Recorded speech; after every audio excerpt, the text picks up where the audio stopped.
Dear friend, welcome to our channel AEH. Hello guys, you are welcome to our YouTube channel. In this video we are going to discuss about the molecules and chemical bonding. So if we talk about the chemical bonding, first we need to describe the molecule, है ना। सबसे पहले ये देखना पड़ेगा कि molecule क्या होता है। अगर हम molecule की बात करें तो ये क्या होता है ना, जो एटम होते हैं, एटम उनका एक ग्रुप होता है ना, जो एक स्पीसीज के अंदर बना रहता है और उसमें जो है उन जो एटम होते हैं उनकी प्रॉपर्टीज़ पाई जाती हैं। तो अगर हम इसको डिफाइन करना चाहें तो हम कह सकते हैं a group of atoms, atom का एक group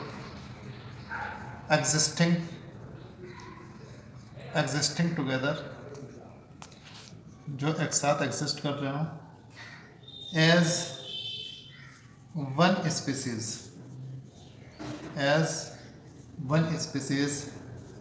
and having characteristic properties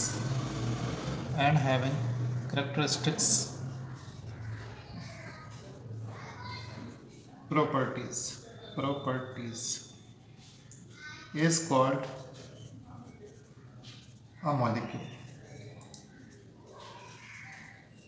तो फ्रेंड है ना, मॉलिक्यूल की अगर बात करें तो एटम का एक ग्रुप है जिसमें बहुत सारे एटम जो है एक साथ जुड़े हुए हैं, है ना। तो ऐसे स्पीसीज को आप क्या बोलते हैं, मॉलिक्यूल बोलते हैं। अब अगर हम है ना फर्दर अगर आगे बढ़ें तो हम पाएंगे कि ये जो मॉलिक्यूल हैं, चलो हमने ये तो बात कर ली है कि एटम जो है आपस में जुड़े हुए हैं, है ना। अब इनको अगर आपस में जुड़ने की बात करें तो ये किसी न किसी चीज़ से तो जुड़े हुए हैं, ठीक है। तो एटम आपस में है ना जिस चीज़ से जुड़ते हैं उसको ही क्या बोलते हैं, केमिकल बॉन्ड बोलते हैं। तो अगर देखा जाए केमिकल बॉन्ड है ना, तो उसको जो है पहले केमिकल बॉन्ड को डिफाइन कर लेते हैं। केमिकल होता है द फोर्स, है ना, एक बल होता है the force which holds atom, एक बल है ना जो एटम को क्या करता है, थामता है। टुगेदर यानी कि साथ साथ, है ना, together with in a molecule, किसी मॉलिक्यूल में, with in a molecule is called a chemical bond. तो उसी को आप क्या बोलते हैं, केमिकल बॉन्ड बोलते हैं। तो है ना, अगर हम केमिकल बॉन्ड के बारे में देखें तो ये क्या होता है, एक अट्रैक्शन फोर्स होता है ना, ऐसा अट्रैक्शन फोर्स जो बहुत सारे एटम के बीच काम करता है और बहुत सारे एटम को जो है एक मॉलिक्यूल पे बांधने का काम करता है। तो इस तरह का जो फोर्स होता है उसको केमिकल बॉन्ड बोलते हैं, है ना। अब बात ये आती है, चलिए केमिकल बॉन्ड के बारे में बता दिया, बट केमिकल बॉन्ड क्यों बनते हैं, है ना। अब सवाल ये उठता है कि केमिकल बॉन्ड क्यों बनते हैं। तो एक्चुअल में अगर हम देखें जितने भी, है ना, अगर आप ह्यूमन नेचर की बात करते हैं तो ह्यूमन नेचर की एक टेंडेंसी ये होती है कि कोई भी आदमी जो है अकेला नहीं रहना चाहता, है ना, सही है, किसी दूसरे के साथ में रहना चाहता है। तो इसी तरह जो एटम होते हैं उनकी भी टेंडेंसी ये होती है कि वो भी फ्री स्टेट में नहीं रहना चाहता, है ना, सही है। कुछ एलिमेंट हैं, एक्सेप्शन आप कुछ ले सकते हैं जिनकी बात आगे करेंगे। तो कुछ एक्सेप्शन के अलावा ये होता है कि वो भी जो है अकेले नहीं रहना चाहते और उनकी भी टेंडेंसी ये रहती है कि वो जो है किसी दूसरे के साथ में रहें और दूसरे के साथ में जुड़ने के लिए बॉन्ड बनाते हैं, है ना, सही है। जैसे हमारी भी टेंडेंसी है, बहुत सारे बच्चे अपनी माँ के बगैर नहीं रहना चाहते हैं, तो उनकी एक टेंडेंसी है, तो यानी कि उनमें और उनकी माँ में एक बॉन्डिंग बन रही है ना, सही है। हालांकि वो हमें नज़र नहीं आ रही है, कुछ ना कुछ तो फोर्स है जो उनके बीच में काम कर रहा है। तो इस तरह का जो फोर्स है वही क्या है, बॉन्ड, है ना। और अगर हम इस बॉन्ड की बात केमिस्ट्री में करते हैं तो इसको हम केमिकल बॉन्ड का नाम दे देते हैं, ठीक है। अब देखिए केमिकल बॉन्ड है ना क्यों बनते हैं। तो इस केमिकल बॉन्ड के बनने का जवाब जो है ना, दो रीज़न रहते हैं ना। Reason of the combination of atoms, यानी कि एटम कंबाइन क्यों होते हैं, वो केमिकल बॉन्ड किस लिए बनाते हैं। तो if we talk about the reason we will find the two reason, है ना, दो रीज़न हम जानते हैं। तो पहले तो आप ये लिखेंगे reason of the combination, reason of the combination करते हैं। तो अगर हम इनका कॉम्बिनेशन के बारे में जाने, है ना, क्यों कंबाइन करते हैं, तो दो चीज़ें निकल कर सामने आती हैं, two things are figure out.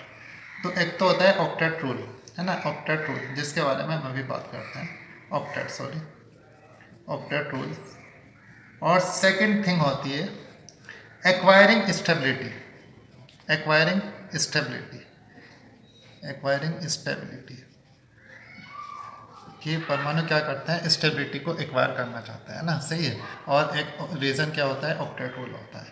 तो इन पर बात करने से पहले हम एक चीज़ जानेंगे, है ना, हम एक चीज़ जानेंगे और मैं उसको जो है डायरेक्टली लिख के दिखा रहा हूँ। तो we should know about the Kossel Lewis approach, है ना। कोसल लुईस अप्रोच के बारे में हमें जानना चाहिए।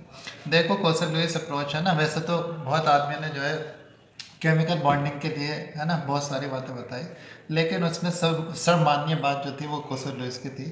तो इन्होंने क्या किया, सेटिस्फैक्ट्री एक्सप्लेनेशन दी, है ना, 1916 में। तो इन्होंने देखो क्या बताया, Lewis picture the atom in the term of a positively charged kernel, है ना। इन्होंने बताया कि अगर हम एटम की बात करें तो उसमें एक तो होता है पॉजिटिव चार्जड कर्नल, है ना, एंड द आउटर सेल, और फिर जो इलेक्ट्रॉन है, जहाँ पे इलेक्ट्रॉन पाए जाते हैं वो आउटर सेल होती है, that could accommodate maximum of 8 electrons, जिसमें मैक्सिमम 8 इलेक्ट्रॉन मौजूद हो सकते हैं, है ना। यानी कि एक तो कर्नल होता है ना। अगर हम बात करें, हम ऐसे ड्रॉ कर सकते हैं, जैसे एक तो चीज़ ये है ना, सही है, ये जो है कर्नल कहलाएगा। और उन्होंने क्या बताया कि ये जो है आउटर मोस्ट सेल हो सकती है ना, जहाँ पे इलेक्ट्रॉन जो है सर्कुलेट कर रहा है। तो ये हमारा क्या है, कर्नल, क्या है, कर्नल। और ये है ना आउटर सेल, तो आउटर सेल उसने जो है ना, इतनी बातें बताई, ठीक है। तो आउटर सेल हो सकती है जहाँ पे इलेक्ट्रॉन क्या करते हैं, सर्कुलेट करते हैं, और मैक्सिमम नंबर ऑफ इलेक्ट्रॉन कितने हो सकते हैं, आउटर सेल में 8 इलेक्ट्रॉन हो सकते हैं। तो उन्होंने फिर बताया ना, जो क्या बोलते हैं, केमिकल बॉन्ड का फॉर्मेशन होता है, यानी कि जब मॉलिक्यूल बनता है केमिकल बॉन्ड के ज़रिए से, तो उसमें क्या होता है, जो आउटर मोस्ट सेल के इलेक्ट्रॉन होते हैं, ओनली आउटर मोस्ट सेल के इलेक्ट्रॉन ही पार्टिसिपेट करते हैं, है ना। और इन आउटर मोस्ट सेल के इलेक्ट्रॉनों को क्या कहते हैं हम, इन आउटर मोस्ट सेल के इलेक्ट्रॉनों को वैलेंस इलेक्ट्रॉन बोला जाता है, वैलेंस इलेक्ट्रॉन बोला जाता है, जैसे कि हमने यहाँ पर लिखा हुई है। तो ये वैलेंस इलेक्ट्रॉन कहलाते हैं। और ये जो है, क्योंकि इलेक्ट्रॉन के ऊपर थ्योरी दी गई, यानी कोसल और लुईस ने जो अप्रोच दिया वो किसके किसके ऊपर दिया, इलेक्ट्रॉन के ऊपर। तो इसीलिए इसका नाम ऐसे भी ले सकते हैं, electronic theory of chemical bonding. तो इसमें देखिए, in the formation of a molecule, किसी मॉलिक्यूल के फॉर्मेशन होने में only the outer shell electrons take part, है ना, सिर्फ बाहर वाले शेल के जो इलेक्ट्रॉन होते हैं वही पार्टिसिपेट करते हैं इन ए केमिकल कॉम्बिनेशन, जब केमिकल कॉम्बिनेशन होता है, and they are known as valence electron, और उनको वैलेंस इलेक्ट्रॉन कहा जाता है, जैसे कि हमने आपको बताया। This concept is also known as electronic theory of chemical bonding. इस कॉन्सेप्ट को क्या कहते हैं, electronic theory of chemical bonding कहते हैं, क्योंकि ये इलेक्ट्रॉनों के ऊपर है, इलेक्ट्रॉन जो बॉन्ड बना रहे हैं उनके ऊपर है, इसलिए इसका नाम दिया जा रहा है electronic theory of chemical bonding. तो इन्हीं वैलेंस इलेक्ट्रॉनों को क्लियर करने के लिए जी.एन. लुईस है ना, जी.एन. लुईस है ना, जो एक अमेरिकन केमिस्ट थे, उन्होंने क्या किया, कुछ नोटेशन दिया, है ना, कुछ प्रतीक बताए, जो क्या करते हैं, वो वैलेंस सेल को रिप्रेजेंट करते हैं ना, सही है। एक्चुअली में क्या होता है कि किसी भी प्रतीक को, है ना, उसके वैलेंस इलेक्ट्रॉनों के साथ रिप्रेजेंट करने के लिए हम क्या करते हैं, जैसे हम हाइड्रोजन को शो कराना चाहते हैं, तो इस कंडीशन में क्या होता है, हम उस परमाणु का जो सिंबल होता है उसको बीच में लिख देते हैं, और जो आउटर मोस्ट सेल के इलेक्ट्रॉन होते हैं उसको हम जो है ना शो करा देते हैं। जैसे हाइड्रोजन के पास एक इलेक्ट्रॉन होता है तो इसका प्रतीक ही हो जाएगा, है ना, सही है, ये इसका लुईस सिंबल कहलाएगा। अब अगर हम हीलियम की बात करें तो 2 इलेक्ट्रॉन होते हैं ना, ये इसका लुईस सिंबल कहलाएगा। अगर इसी तरह हम लिथियम पे आए, सही है, तो आउटर मोस्ट सेल में ओनली 1 इलेक्ट्रॉन होता है, ये इसका सिंबल कहलाएगा। अगर हम बेरिलियम पे आए तो 2 इलेक्ट्रॉन होते हैं आउटर मोस्ट सेल में, ये इसका जो है ना लुईस सिंबल कहलाएगा। अगर हम बोरॉन की बात करते हैं तो बोरॉन में भैया 3 इलेक्ट्रॉन होते हैं, तो ये इसका सिंबल कहलाएगा। अगर हम कार्बन की बात करते हैं तो 4 इलेक्ट्रॉन होते हैं ना, सही है, आउटर मोस्ट सेल में, तो ये इसका सिंबल है ना लुईस सिंबल कहलाएगा। अगर हम नाइट्रोजन की बात करें तो नाइट्रोजन के पास 5 इलेक्ट्रॉन होते हैं, ये इसका लुईस सिंबल कहलाएगा। अगर हम ऑक्सीजन की बात करते हैं तो भैया 8 इलेक्ट्रॉन होते हैं ऑक्सीजन के पास, और आउटर मोस्ट सेल में 6 इलेक्ट्रॉन होते हैं, ये इसका सिंबल कहलाएगा। अगर फ्लोरीन की बात करते हैं, टोटल इलेक्ट्रॉन 9, और आउटर मोस्ट सेल में 7 इलेक्ट्रॉन होते हैं, ये इसका लुईस सिंबल हो गया। अगर हम नियॉन की बात करें ना, जो कि एक इनर्ट गैस है, इसके आउटर मोस्ट सेल में 8 इलेक्ट्रॉन होता है, तो ये इसका सिंबल कहलाएगा, ठीक है। तो about the next topic we will discuss in the next video. Hello friends, you are welcome to our YouTube channel. In the last video we have discussed about the molecules and chemical bond, है ना। Molecule और chemical bond के बारे में हमने last video में पढ़ा था। और लास्ट वीडियो में एक चीज़ ये भी कवर की थी, reason of the combination of atom, कि एटम जो होते हैं वो क्यों कंबाइन होते हैं ना। सही है, इसके दो रीज़न हम आपको बता चुके थे, है ना। लेकिन उसके बाद मैंने आपको एक चीज़ बताई थी, कोसल और लुईस अप्रोच। मैंने आपको बताया था कोसल एंड लुईस अप्रोच, है ना। कोसल एंड लुईस अप्रोच, ये चीज़ आपको बताई गई थी, है ना। इसमें आपको बताया गया था कि जो एटम होता है, एटम उसके दो पार्ट होते हैं, है ना। सही है, एक पार्ट तो एटम का जो क्या बोलते हैं आउटर मोस्ट सेल होती है वो होता है, और दूसरा पार्ट जो आउटर मोस्ट सेल के अंदर और रहता है ना, जिसमें न्यूक्लियस भी जो है एग्जिस्ट करता है, वो होता है। तो इसको हम बोलते हैं कर्नल, इस पार्ट को, है ना। और ये जो बाहर वाला पार्ट होता है, ठीक है, इसमें कौन पाया जाता है, वैलेंस इलेक्ट्रॉन पाया जाता है। कौन पाए जाते हैं, वैलेंस इलेक्ट्रॉन पाए जाते हैं, है ना। इतनी बात हमने कवर की थी। अब देखिए, अगर केमिकल कॉम्बिनेशन हो, यानी दो एटम आपस में जुड़ा, तो आप ध्यान देंगे कि एक ये एटम हम ड्रॉ कर चुके हैं ना, दूसरा एटम हम ये ड्रॉ कर चुके हैं। तो इस कंडीशन में अगर देखें तो इनका जो कॉम्बिनेशन होगा, आप देख रहे हैं कि वैलेंस इलेक्ट्रॉन का ही कॉम्बिनेशन होता है। वैलेंस इलेक्ट्रॉन का, ओनली वैलेंस इलेक्ट्रॉन भी इलेक्ट्रॉन ही कॉम्बिनेशन में भाग लेते हैं। जो कर्नल होता है ना, वो इस तरह के कॉम्बिनेशन में भाग नहीं लेता है, ठीक है। तो इतना हम कवर कर चुके थे, है ना। अब हम देखेंगे reason of the combination of atom, है ना। जो एटम है उनके कॉम्बिनेशन होने का रीज़न क्या रहता है, and we have written the two reason about it, है ना। इसमें हम दो रीज़न और लिख चुके हैं आपके सामने। फर्स्ट रीज़न है ऑक्टेट रूल, सेकंड रीज़न है एक्वायरिंग स्टेबिलिटी। इनको हम कवर करेंगे, है ना। तो अगर देखा जाए ऑक्टेट रूल में क्या होता है, ये रूल ये कहता है कि जो डिफरेंट एलिमेंट्स के एटम हैं, डिफरेंट एलिमेंट के जो एटम हैं वो केमिकल कॉम्बिनेशन में भाग लेते हैं। और ऐसा किस लिए करते हैं, क्योंकि वो क्या करते हैं, जो अपनी आउटर मोस्ट सेल होती है ना, उसको पूरा करना चाहते हैं। यानी वो चाहते हैं कि उनकी आउटर मोस्ट सेल में कैसे भी 8 इलेक्ट्रॉन पूरे हो जाए, है ना, 8 इलेक्ट्रॉन पूरे हो जाए। यानी कि वो इनर्ट गैस का, जो इनर्ट गैस होती है उसका इलेक्ट्रॉनिक कॉन्फ़िगरेशन किसी भी तरीके से रिसीव करना है। तो ऐसा वो इसलिए करता है ना। सही है। अब ये नहीं है कि 8 इलेक्ट्रॉन पूरे होंगे। जैसे अगर बात करें तो हाइड्रोजन, सही है, हाइड्रोजन इतना गरीब है कि इसको 2 से ही संतोष करना पड़ेगा, यानी इसमें 2 इलेक्ट्रॉन पूरे हो पाएंगे, है ना। सही है। इसी तरीके से लिथियम है ना, 2 इलेक्ट्रॉन पूरे हो पाएंगे। तो ये अपना नियरेस्ट गैस हीलियम का इलेक्ट्रॉनिक कॉन्फ़िगरेशन हासिल करेंगे। तो हम इस रूल के बारे में कुछ इस तरीके से लिखेंगे, है ना। एटम ऑफ डिफरेंट एलिमेंट्स, क्या लिखेंगे, atoms of different elements take part, है ना। Atoms of different element take part in chemical combination, in chemical combination in order to complete their octet,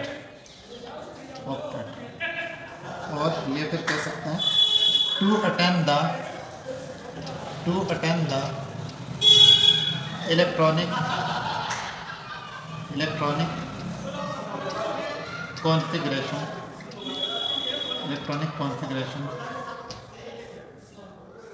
of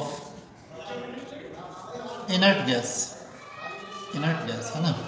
तो देखा जाए तो क्या करते हैं, है ना, डिफरेंट एलिमेंट के जो एटम होते हैं वो, है ना, पार्टिसिपेट करते हैं, यानी कि हिस्सा लेते हैं केमिकल कॉम्बिनेशन में। ऐसा किस लिए करते हैं, क्योंकि वो अपना ऑक्टेट पूरा करना चाहते हैं, या फिर ये कह लीजिए कि वो क्या करते हैं, जो इनर्ट गैसेस होती हैं उनका इलेक्ट्रॉनिक कॉन्फ़िगरेशन रिसीव करना चाहते हैं। अब अगर, है ना, एक चीज़ और इसमें ऐड करेंगे, अगर हम नोबल गैस की बात करें ना, तो नोबल गैस की जो स्टडी है उससे हमें पता लगता है कि इनका जो इलेक्ट्रॉनिक कॉन्फ़िगरेशन होता है, उनका जो आउटर मोस्ट सेल होता है उसमें 8 इलेक्ट्रॉन पूरे होते हैं।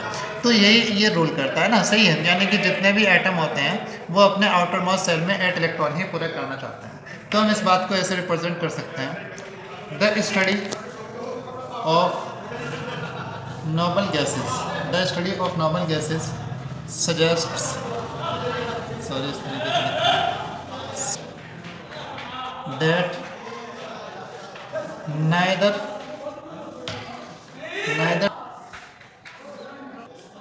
combine chemically, है ना, other element के साथ, neither they combine chemically with any other, पहले कंबाइन नहीं करती हैं और ना खुद, है ना, तो क्या हो सकता है, नॉर एमंग देमसेल्व्स, यानी ना वे खुद से कंबाइन होती हैं, नॉर एमंग देमसेल्व्स, ना वे क्या करते हैं, खुद से ही कंबाइन करते हैं। ये कि i.e. they are chemically inert, तो ये क्या होती हैं, केमिकली इनर्ट होती हैं, है ना, केमिकली इनर्ट होती हैं, यानी एक्रिय होती हैं। ठीक है, अब हम इनके इलेक्ट्रॉनिक कॉन्फ़िगरेशन को देखेंगे, जो क्या बोलते हैं, इनर्ट गैसेस होती हैं। कॉन्फ़िगरेशन ऑफ इनर्ट गैस देखते हैं। अब सबसे पहले इनर्ट गैस को लिख लेते हैं ना। देखो हमारे पास होती है He, Hina, Ne, Neena, Ar, Arham, Kr, करम, Xe, जीना और Ra, रमा, है ना। इस तरीके से हम इनको याद कर लेंगे। अब देखिए एक चीज़ ये ध्यान रखें कि इनका जो मैजिक नंबर होता है 2, 8, 8, 18, 18 और 32, है ना, ये है मैजिक नंबर। क्या है मैजिक नंबर? अगर हम इनके हिसाब से आगे का इलेक्ट्रॉनिक कॉन्फ़िगरेशन हम निकाल सकते हैं। जैसे He का 2 होता है, इतना में याद रहेगा ना। अब 2 में आप 8 जोड़ देते हैं तो 10 किसका हो जाता है, नियॉन का हो जाता है। नियॉन में आप 8 जोड़ देते हैं तो 18 कहीं का हो जाता है, आर्गन का हो जाता है। अब आर्गन 18 हो गया, है ना। 18 में 18 जोड़ देंगे तो कितना हो जाएगा, 36 हो जाएगा क्रिप्टन का, है ना। अब 36 में आप 32 जोड़ते हैं, है ना, सही है। तो देखते हैं कि 54 हो जाता है जीनॉन का, और फिर 50, है ना, क्या बोलते हैं। फिर उसके बाद अब आगे की बात करें तो 32 आप जोड़ेंगे 54 में, तो 32 जोड़ने के बाद आ जाएगा आपका 86। इस तरीके से इसका इनका इलेक्ट्रॉनिक कॉन्फ़िगरेशन, है ना, हमें इलेक्ट्रॉन पता लग जाता है। अब इलेक्ट्रॉनिक कॉन्फ़िगरेशन अगर देखें तो इसमें तो 2 इलेक्ट्रॉन है ना फर्स्ट सेल में, तो 2 और 8, ठीक है, सेकंड सेल हो रही 2, 8, 8, सही। इसके आउटर मोस्ट सेल में 8 इलेक्ट्रॉन है, यानी 8 इलेक्ट्रॉन तो रहने ही हैं आउटर मोस्ट सेल में। तो 2, 8, ठीक है, इसमें 18, फिर 8, ठीक है, आउटर मोस्ट सेल में 8 इलेक्ट्रॉन है। इसी तरह 2, 8, 18, 18, है ना, 8, तो आउटर मोस्ट सेल में 8 इलेक्ट्रॉन है। 2, 8, 18 के बाद 32, 18 और 8। इस तरीके से हम देखते हैं कि जो क्या बोलते हैं इनर्ट गैसेज है ना, उनके आउटर मोस्ट सेल में He के अलावा सबका जो आउटर मोस्ट सेल होता है उसमें कितने इलेक्ट्रॉन है, 8 इलेक्ट्रॉन, यानी कि उनका outermost shell 8 electron hold करता है। तो पहला रीज़न तो यही रहता है ना कि जितने भी एटम होते हैं वो क्या कोशिश करते हैं कि हम जो इनर्ट गैसेज हैं उनकी तरह क्या हो जाए, उनकी तरह ऑक्टेट पूरा कर ले अपना, है ना। उनकी टेंडेंसी होती है ऑक्टेट पूरा करने की। तो जो कॉम्बिनेशन है उसका पहला रीज़न तो यही है कि वो ऑक्टेट पूरा करना चाहता है ना, ठीक है। अब अगर हम सेकंड रीज़न की बात करें, जैसे कि हमने ऊपर लिखा था, तो वो होता है एक्वायरिंग, है ना, एक्वायरिंग स्टेबिलिटी, यानी कि वो स्टेबिलिटी प्राप्त करने की कोशिश करते हैं। अब देखिए स्टेबिलिटी प्राप्त क्या होगी ना, स्टेबिलिटी जब ज़्यादा होती है जब कोई भी एटम, जब कोई भी चीज़ जो है मिनिमम एनर्जी रखती हो, तो उस कंडीशन में उसकी स्टेबिलिटी ज़्यादा होती है, ठीक है। ज़्यादा स्टेबल तब होता है जब जो एनर्जी है, एनर्जी लेवल बिल्कुल कम है। और अगर हम इनकी बात करें जैसे Na है ना, सही है, H है, तो इस कंडीशन में क्या होता है, इनका एनर्जी लेवल हाई होता है, इनकी जो एनर्जी की क्वांटिटी होती है वो ज़्यादा होती है।